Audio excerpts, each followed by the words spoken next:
Good morning. We're assessing the damage and just looking at what else we need to clean up on the dryer after yesterday's fire. We're dumping the kind of the second section, so each of those two handles controls a section. There's three, and we didn't dump the middle one, only the one on the end last night, but we looked and there's a bunch of burnt stuff in there from when we had knocked it down. So we're dumping that. Phil's doing the inside one right now. Would have been perfect if the timing would have worked out there. Yeah.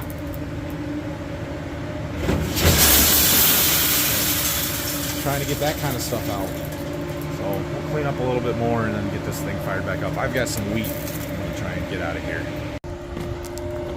All right, I think we're good to go there. We're going to fill the dryer out of the soak up bin there with dry corn and then start pulling out of the wet bin again just to get everything primed. It's easier to do when you have a wet bin already set up and dry corn around than it is the initial one where we don't have any corn other than the wet corn coming out of the field. So Phil's gonna work on that while I go get my wheat delivered. This is the wheat we got delivered last week down at Berkey at our farm here. And we need 4 of these bags on the trailer. We made it to our wheat delivery. I believe this wheat is getting planted into potato ground. Those are potatoes there. Oh, check it out.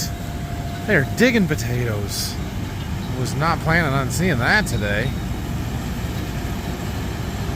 Oh, that thing is pretty cool. Dang, that's cool. I wish I could show it to you a little better, but that tractor's on really wide spacing. There's no inside dual, just where the outside dual would be. And they're loading that truck up. You can see that tractor on the wide spacing too.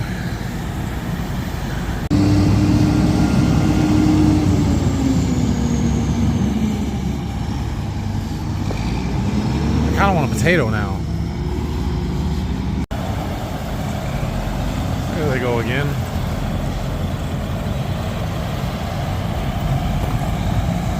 That is not something I have ever been around.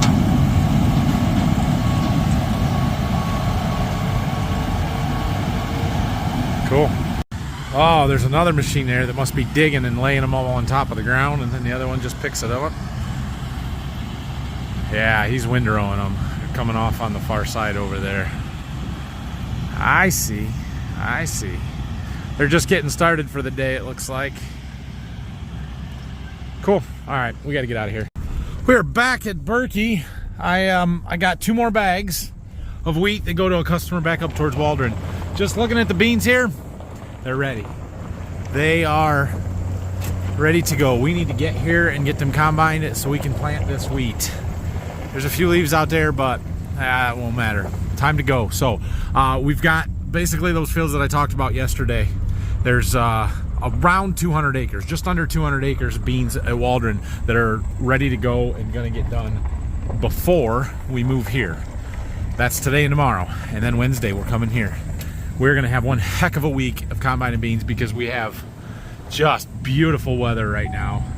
It can't get much better, so we got to get them done. We're back. About 1:45. The dryer is back up and running. All right, well, I checked in with Phil there a little bit just to see. We're still on edge. He's a little nervous, just making sure it's all working right. But everything is working and going well. The wet bin is just about empty, so all we really have left is the corn that is in the overhead that we emptied out of the dryer yesterday. So he's gonna, as soon as the wet bin is empty, come on. There we go. As soon as the wet bin is empty, he's gonna empty that into the wet bin, and then we'll just finish it out drying. But we got beans to run, so I gotta move this truck out into the driveway so we can get our grain cart empty. It's got beans on it from the rush to get back here last night. Hopefully this is the only view of the grain cart you get today from inside the tractor cab anyway. It probably won't be, but hopefully. Okay, let's get back to this here. Back where we left off when we got our fire call. I just pulled out and got out of here as quick as possible once we had to leave last night, but we've got to finish this field up here. We've got 41 acres to go, and we got to do it in a hurry because we got a bean plot to do this afternoon. I got 3 different people coming to help me run a bean plot, which is awesome. But we got to be ready and be there, so we got to go. These beans, especially as you go down to little dips where they're just a little greener, I don't know if you can see the difference in the color. They're not really wet. We're 14 here, average 13.7 on this round, 13.4 for the field there. They're plenty dry, or just, they're fine. But boy, is this material hard to run through the combine because there's so much of it here. So I'm trying to go fast to get this done to be able to go and do that plot, but we're pushing the limits on the power usage. So this meter right here shows the engine power consumption, and the green and yellow is kind of the max power, and then there's a bulge or a little boost that you can get to the yellow. If you get up in the red, it starts bogging the combine down and slowing the threshing and everything, and it doesn't do a very good job at that point, and you're really stressing the machine. So yeah, running it right on that green-yellow line. We're pushing it. And this is why we have an S780 instead of a 770 or a 760 to run our 8-row corn head. I know we've got too much combine for an 8-row corn head, but we need it in beans. We need that power to get the beans through, and we've got to get beans done fast so we have more time to work on corn. It just takes more time to combine. The number of soybean combining days, harvesting days, is very limited. We're getting great ones right now, but by the middle to the end of October, the day length gets short, and it gets really hard to run soybeans, especially if it starts turning wet. So that's why. Big combine, big draper, go fast in beans. I got the cart loaded. Phil's here with the truck, so he's going to get it emptied. Although that truck's not empty, so he isn't going to get it all, but he'll get it down at least so we can keep running for a little while. Still really good beans. Zoom out a little here. There we go. Field average, upper 70s. That's incredible. We'll take it. So, what was I going to tell you guys? Something. I don't know. Anyway, I don't know if we're going to make it getting this done because we've got, I'm finding all the shortcut buttons.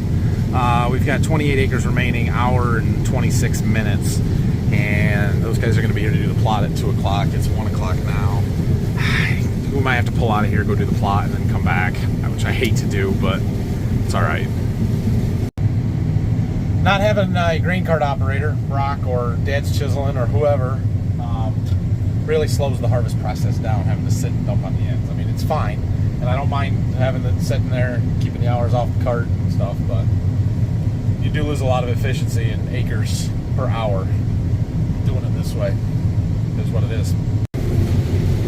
Okay, I've had a chance to catch up on some comments on yesterday's fire video and stuff, and most of you, thank you for your kind words and comments. There's a couple comments that just, they grind me, and I should ignore them because that's what I put myself out there. I'm like, it's gonna happen, right? I totally understand that.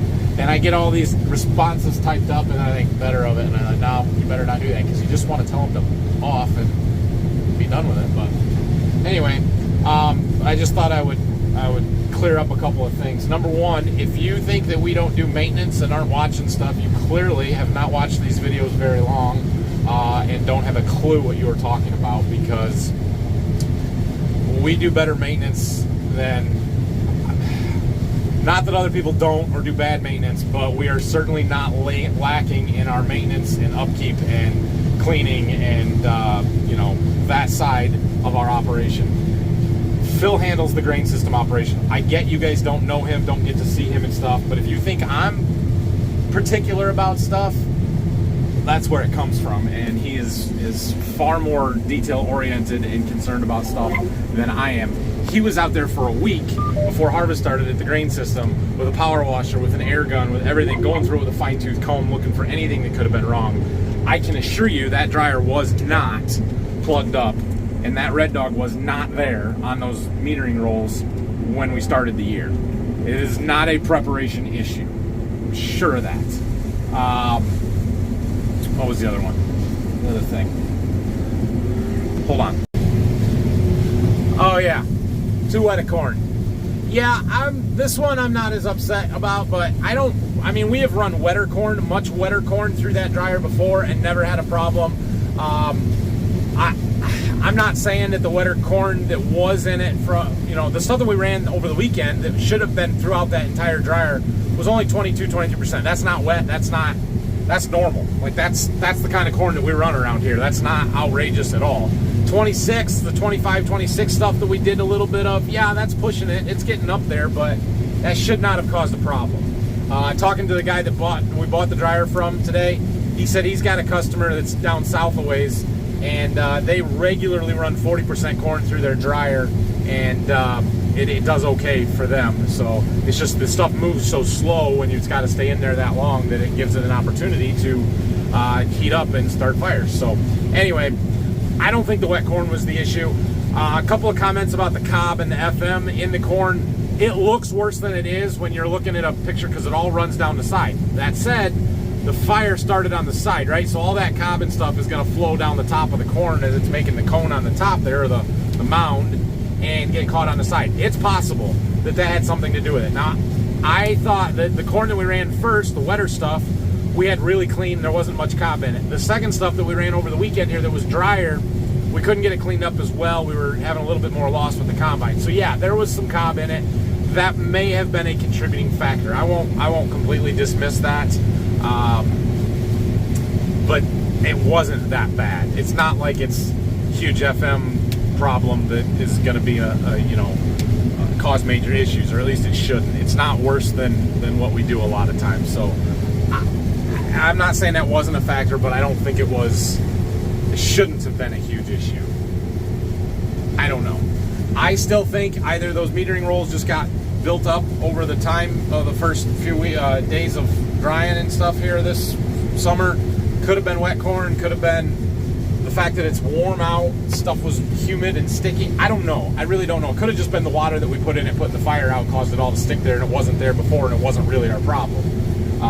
Could have been some trash or something built up at the top there in just a small spot that quit moving and got hot. Again, I'm not real sure, but I'm not super concerned about having more issues. We're going to keep an eye on it. We're going to monitor it. I'm going to buy a thermal imaging camera so that we can take a picture of it and check for hot spots and kind of monitor it that way, I guess, is my idea. So anyway, I know, just ignore them and let it go, but it just grinds you, you know. I got to put up with it because it's what I put myself out there to be open to, and it's fine. Leave whatever comments you want, but if I take exception to it, I'm gonna talk about it. But we are knocking beans out in a hurry. Doing some end rows on the far end of the field here. Got past the woods there. See this big spot in front of me that's green? Yeah, that is all damage from geese. The house over here's got a pond, and they had lots and lots of geese, and they ate a huge area here. I showed you this when we were spraying. Just unbelievable amount of damage to wildlife. Not even worth leaving the head down. There's no beans out here. None. This whole spot on these ends. So, that's what it is. Ooh, look. We're going to get a grain cart driver for one around here. Phil was back, unloaded the truck, and wasn't quite enough on there to fill it, so he's going to catch us on the way up here. Sweet. He even got the machine sink turned on. Good job, Phil. Way to go.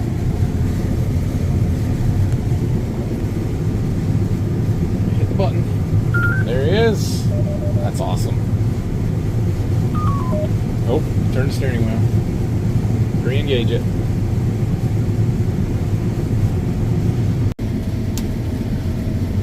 Last little partial pass here, and we are wrapping it up. They definitely dropped off a little bit on this side. Our average dropped down to 75. Boo-hoo. Dang good beans. I was looking, I actually have some spray differences and some strips over here, so we're going to have to do some analysis on there. It looks like these beans were better than these beans, just first glance. So the computer and my John Deere software will tell me the story on how much better. But that's interesting. That's interesting. So, all right, we're done here. We got to go unload into the grain cart. Phil just left with the third truckload off of this field that I thought was going to be plenty. It was not.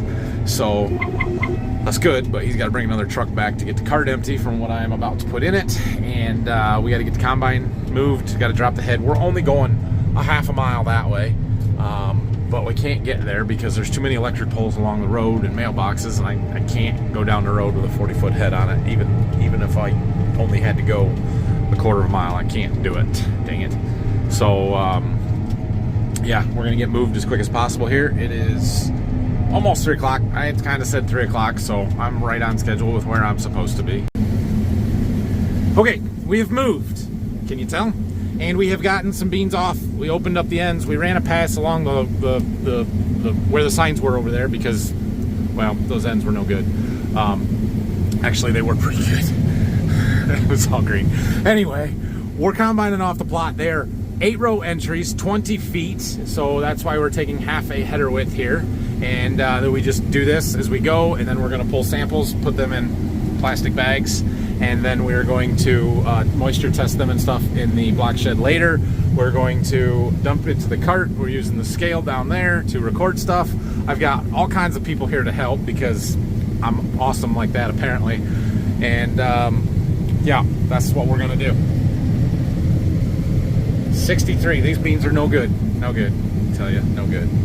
Now you can't trust the odometer when you're only doing half passes. It's not accurate. How many people can we get filming at the same time? Get yourself an agronomist that does this. We've got TikTok, we've got whatever he is, whatever he's doing. Facebook. Maybe he's filming a YouTube video. And then we got me doing YouTube. Who knows? Could someone watch the combine? No, we don't need to watch the combine. Look at that. Look at it. Just look at it. Golden Harvest, I tell you. It's like they're good beans. Yep. We're making progress. We're getting across here. However, we have reached part of the grind them out portion of the plot because I'm not patient to wait on the full season beans, so they're a little green. 15 and a half. It's okay. It's fine. Just grind them out, blend them in, they'll be fine. But yeah, there's a few green ones. The next 2-3 look better, and then there's a 3-6 entry down there that, yeah, they're going to be a little green too, but these ones are surprisingly green for being a 3.1 maturity. We're swapping riders here. This is Stephanie. She's our district manager for Golden Harvest. It's relatively local, so y'all can complain to her about why I don't have my Golden Harvest sponsorship yet, because she controls it. No, I want to redo that. Nope. Last of the variety entries here. We're up to our 3-6 beans, which might actually not be the wettest one out here. We'll see. We'll test that later. We got samples right there we pulled from all of these. Yeah. Oh, somebody's calling me. Plots are slow. Progress is slow, but we are making it. The varieties are done. The seed treatment trials are done. Now we're into population trials. So this first strip here was only planted at 60,000, which is extremely low for a planting population in soybeans. And then we've got a strip at 100,000 and 140,000. And then we move into a starter sulfur trial with some ammonium thiosulfate where we had 3 strips there. Those are 40-foot strips, so they'll go just a little bit faster. And that'll about wrap it up, so we're getting there. Look, full header widths. All right, now we're gonna cover a little ground again. So we are into the ATS trial, the ammonium thiosulfate we put on with the starter. Actually, this is nothing. This is just 0. It's just this variety of beans again. The next one, we put 10 gallons on and then 20 gallons. And visually, there was a big difference early in the year. We will see if there equates to yield here in a few minutes, but I think that's about it then. Oh, I hope so. I've had enough. We need to keep covering some acres. All right, the plot work is done. I've jumped across into another field because, well, we have another trial out here that I'm going to get to in a minute. But we got some end rows done. I'm going to come and do a round along the west side of this field in the woods there because that's where my auto steer line gets set from. I just want to make sure we're on the right spot. And then we're going to take a couple of strips out of the middle from another trial for a product that we've got out here that, well, we'll talk about it in a minute. Okay, so we are in our trial now. So we kind of jumped to the middle of the field, and I have a strip, a block more than a strip here, where we used a product called Source Soybeans, and I'll tell you what that is, or somebody's going to tell you what that is in a minute because I don't know it exactly. But we're going to do a round here, and then we're going to jump over that way and do a round, and we're just going to see. It may or may not show a difference here. These are pretty good beans. That 80 right there is this pass, and that's going to go up substantially when I get to the end here. So they're excellent beans, and we'll see if there's much of a difference. But that's what we're doing. All right, so we're going to talk about this product a little bit. I have Niles with me. Niles is the rep for Sound Ag, Source Soybeans, and Source Corn as well, right? Yes, sir. So we have a trial with this product out here. And first of all, what is Source Soybeans? So Source Soybeans, we are a chemistry sprayed over the top foliar. We activate the microbiome in the soil. So we're activating that microbial population to increase their activity and fixing atmospheric nitrogen and unlocking some of that phosphorus that's tied up in our soils. Right. So we're solubilizing phosphorus and fixing nitrogen. But not a biological product, correct? But not a biological. Yep, we are a chemistry, so we have shelf life. If you get rained out with a sprayer or something like that, your product is not, it's not a living bug in a jug type product. So is it systemic? It is systemic, so it basically moves through that stomata of the plant into the root zone. By systemic, I mean the plant will take it into its actual leaf tissue and move it, translocate it throughout that plant, versus a contact type of chemistry or herbicide that doesn't actually get in the plant and just sits on the leaf surface or in the soil or something. So we sprayed this with the fungicide, the Miravis that I put on the end of July. Would have been around the R3 growth stage. I know you can put it on earlier in the growing season.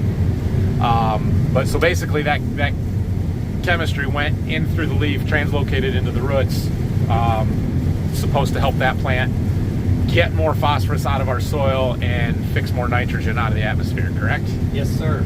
So that's what we're doing. We're getting into that root zone, and then we're basically acting as like caffeine for those microbes, and those microbes are then doing extra work in getting that phosphorus plant available and getting some of that nitrogen more plant available. So then that plant can then reap the benefits of that with bigger roots, more stalk quality, things of that nature, and in the end, better yield. Okay. You want to talk about corn at all? Corn, we're doing a similar thing, but we're also focusing a lot more on the nitrogen side. Right. So with the corn product, we're fixing anywhere between 25 to 50 pounds of nitrogen, still solubilizing 20 to 40 pounds of phosphorus. So it really depends on soil types and things like that, and management styles, where your nitrogen score is already. So things like that. In the soybeans, you're helping the plant fix nitrogen, but soybeans do that naturally on their own or with a bacteria in the soil. Yep. Where's that nitrogen coming from in corn? So in corn, that nitrogen is actually coming from atmospheric nitrogen. So the air we breathe, 78% nitrogen. Right. So what is converting it from atmospheric nitrogen into a plant available form? The actual microbes. The microbes in the soil. The microbes in the soil. Gotcha. So there are two things on Earth that are strong enough to make atmospheric nitrogen plant available, and those are lightning and the actual microbes, nitrogen fixers in the soil that can actually convert that atmospheric nitrogen into a plant available form. Gotcha. So we're acting as caffeine for that population. Okay. To be continued, we got to update you on this strip. That round averaged 82.43. Things are looking good for you. Yeah, that's a good start. I'm hoping so. That's a good start. All right, so we are jumped over a ways. We were over there, now we're over here. This did not get sprayed with that. It got sprayed with the Miravis, the fungicide. The only difference is the Source Soybeans product that was added to the tank down there. All right, so now we're combining the ones that don't have the Source on it, and early results they're in your favor. But we'll wait till we get to the end up here.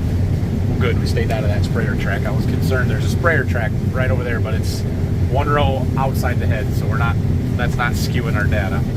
All right, on the corn side of stuff, I had another question. What was I going to ask you? So the microbes are creating the nitrogen. Okay, yeah. So is it a nitrogen replacement product, or is it a bonus nitrogen product? So that's where we really like to get consultative on acres with our sales agronomist. If you already have a really good nitrogen per bushel score, probably put us in there as a bonus in. Okay. So if you're already hanging around 0.7, 0.8 units of nitrogen per bushel, Right. Historically, Yep. probably put us in there as that bonus in. If you're hanging up anywhere above 1, cut back, save the money, and then use us as a replacement. Right. And also, you know, it's a lot of guys, what guys are comfortable with doing also. Right. If you're comfortable with cutting back. So just for how that would apply to our farm. So typically, you know, I'm doing a lot of stuff on zones. I'm using yield zones to create management layers for seeding rates, starter rates, nitrogen rates, right? I have variable rate maps for all of those. And I typically shoot for just under 1 pound of N per bushel of my yield goal. So where I have a zone that's, say, 150 to 180 bushel corn, and I'm trying to push it to 180 plus, I'm going to put almost 180 pounds of N on that corn. Now, with nitrogen super expensive this year, we've whacked that off a little bit. And that's where a product like this Source might come into play. If we can cut 20 or 30 pounds of nitrogen off of an acre, well, that saves a lot of money when the nitrogen is almost $1 a bushel, or $1 a pound, excuse me. And so, you know, saving $20 to $30 an acre on your nitrogen cost, I'm not 100% sure what this product costs, hopefully less than $20 or $30 an acre. and you can win that way and come out ahead. Or you can just apply this and hope to increase your yields above what your applied nitrogen is doing. Yeah, something worth testing. So yeah, we have 2 ways to win. Two ways to win. There you go. Yeah, 2 ways to win. And only 1 to lose, where it doesn't do anything. Yeah. So, all right. Well, we will see here when we get up to the end of this field, or end of the row here, how these two compared. And we did not use any of the Source corn this year. It's kind of just didn't get around to it in time. We need to do a little better planning next year and making sure that we've got our trials set up and ready to go. I do a lot of trial work. You guys know that. You've seen that and stuff. Sometimes it's hard to keep them all separate. And so, yeah, it's just a matter of finding somewhere to put it and keep it straight and segregated so that you're isolating the variables and not compounding it with other stuff. So thanks, Niles. Appreciate you riding with me and talking about it a little bit. Right along. We may have just sold a bunch of Source here in a second. We'll see. All right, let's see. How do we do? Nobody's complaining about 79.7 bushel beans, but that is 2.5 bushel less than where we had the Source. Is that a result? That is. And 2.5 bushels at $13 right now is what? Almost 35 bucks an acre. Yeah, about 35. I'm sure that's a win. So that's something. Now we'll get the rest of the data off of this field. We'll combine the rest of it, do some real good analysis on the computer. But for a preliminary result, that is something, and it's significant. It makes sense. For the record, they did not give me anything for doing this YouTube stuff. This is not a sponsored video. Yep. Yet. There you go. There you go. Okay, the trial work is done. It is time to knock out some acres. Let's go.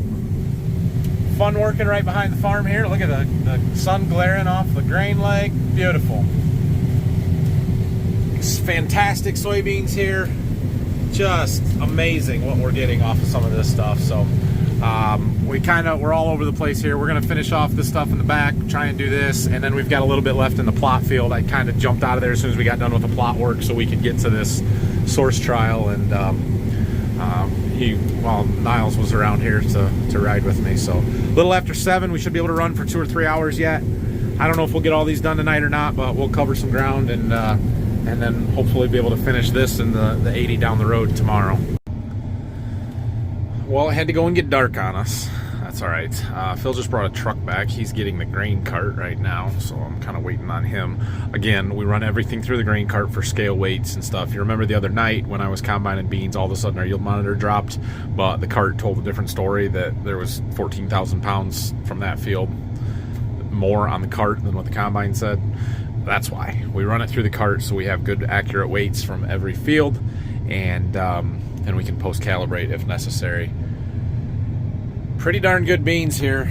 I don't know if we're gonna hit 80. We might, because this stuff up here, this stuff up here, which is part of the same field, this is where we had our corn growers entry last year that went 285. So I expect that to be really good beans up there, although some of the stuff up here along the houses is not quite so great. So we'll see. We'll keep moving across here. We should get it done. What do we got? 32 acres done, and area remaining 21. So a little over an hour here in this field, maybe an hour and a half. That puts us at 9:30. Yeah, I don't know if we'll be able to get done around the plot or not. There can't be much there.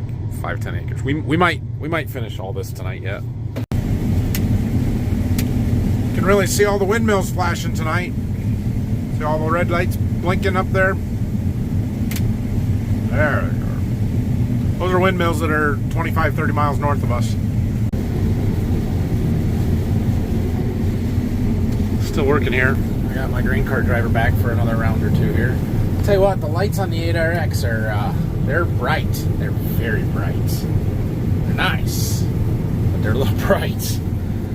There you go, put them behind the mirror. Phil's doing really good operating that tractor. He's got the machine sync working and everything. Doesn't even call me on the radio asking me how to do stuff. So that's good. I don't know if Dad can do that. We're just about done with this stuff in the back. Got one more pass after this one, and then we're going to jump up on the front of the little waterway that we've got there. We're moving along. It's gotten dark. I almost hate to say this, but just looking at our yield map and what I expected yields to do based on the rest of it, I kind of wonder if that nighttime yield effect is happening on our monitor where we're not accurately measuring the bushels anymore, and I don't know what's causing that, but I have heard that other people have experienced the same thing where it gets dark and the yield monitor all of a sudden drops by 10% or something, and it's not really that the beans are bad or that the beans aren't yielding the same. It's that the monitor is not capturing the data correctly. So I actually think the beans are better than what our monitor says at the moment, and it still says they're 78 bushel average here. So again, I am blown away at what our soybean yields have been. We've never come even remotely close to raising beans like this. It's remarkable. It's what happens when it rains, I guess. We had rain in August and September when we needed it. So we are in some tough, or not tough, but some tall, thick, rank beans that are yielding really well, and we're using the horse powers up. The ponies, all the ponies, we're using them. Just a little bit left. Right behind the farm. Right there's the farm. Right there's us. Right there's Phil. Well, we're gonna get this one done. There is a little bit up in here. That was too wet when we planted this field originally, and so it was replanted like the 20th of June or something. Those beans are very, very green. We'll come back to them later and get those. So we got this done. I am gonna try and go finish that plot field across the lane here and wrap that up so that we're done here in the morning, or tonight, and can just get ready to move in the morning, and we'll have 78 acres to do in that other field. So good day. Good day. Well, the 30-inch rows certainly look different combining, because there's so much space in between the rows, but the rows are thick and filled out really well. I don't know. It's hard to say for sure, but I'm pretty confident that our yield monitor is now reading low, because it's only in the low 70s. Some of those ends were 50s something, low 60s, and again, that's not bad. I'm not complaining about it, but it's so much different than what it was 5 hours ago, 4 hours ago when we were in here during the daylight, that the beans didn't change. The ability to read what the beans are doing is what has apparently changed in the conditions, and so yeah, I don't know. It's just interesting, but that's why we have a grain cart with a scale. Now, when I talked about this the other day, some of you asked about my yield map and whether it's going to screw up the data and stuff on that. And the other day when I was doing this, I wasn't worried about it, because it was basically, we started that field as soon as it got dark, and it was the whole field that was off. So I can go in and post-calibrate. I can take that grain cart scale data, enter it in on my John Deere, and it will adjust the whole field. That field, it was the whole field that needed adjusted. Here, where half the data is good and half the data is bad, yeah, it's going to screw up my yoke matter. It is definitely going to screw that up. But given that it's the field where I plant my plots, I don't usually do variable rate population and stuff on this field anyway, because you don't want a variable rate during a plot. You want consistency. So it's not the end of the world. Done. We made it. We got all these beans here at the home farm done, plus that 40, a little over 40 we had to do down the road, and a bean plot. That's fantastic. I'll give you some totals here in a minute, but we're going to get unloaded, and that's it. We're shutting her down. It's 10:30. It's time to be done for the night. About 110 today. We did about 110 acres, and that's really good for, one, not running a grain cart, and two, doing that plot. That plot took 2.5 hours, over 2. I don't think it was quite 3, but it was not quick. So, yeah. All right, so we have 78 to do tomorrow, and then we move to Berkey. And we'll see how quick we can get it done. We might be able to move some stuff down there tomorrow night. That would be good.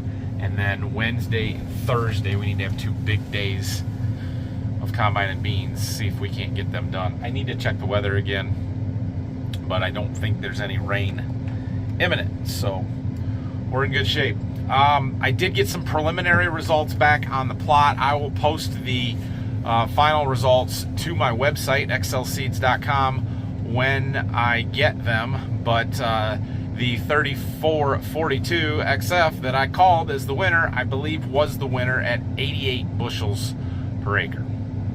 That's fantastic. So again, I'll get you those results and show them to you here. It might be a day or two, but we'll get them posted to my website. So anyway, that's going to be it for me. Thanks for watching. Hit that like and subscribe button.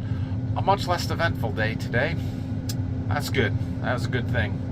So questions and comments, leave them down below. Do not forget, if you need some Border View Farms merchandise, it is available for sale right now on farmfocus.com. Use code HARVEST22 to get a 22% off discount. And that's on everything from Border View Farms and lots of other brands. I don't know if they're all participating, but lots of others as well. So go get yourself some merchandise and support my channel, and I very, very much appreciate it. So thanks, everybody. Have a great night, and we will see you again in the morning.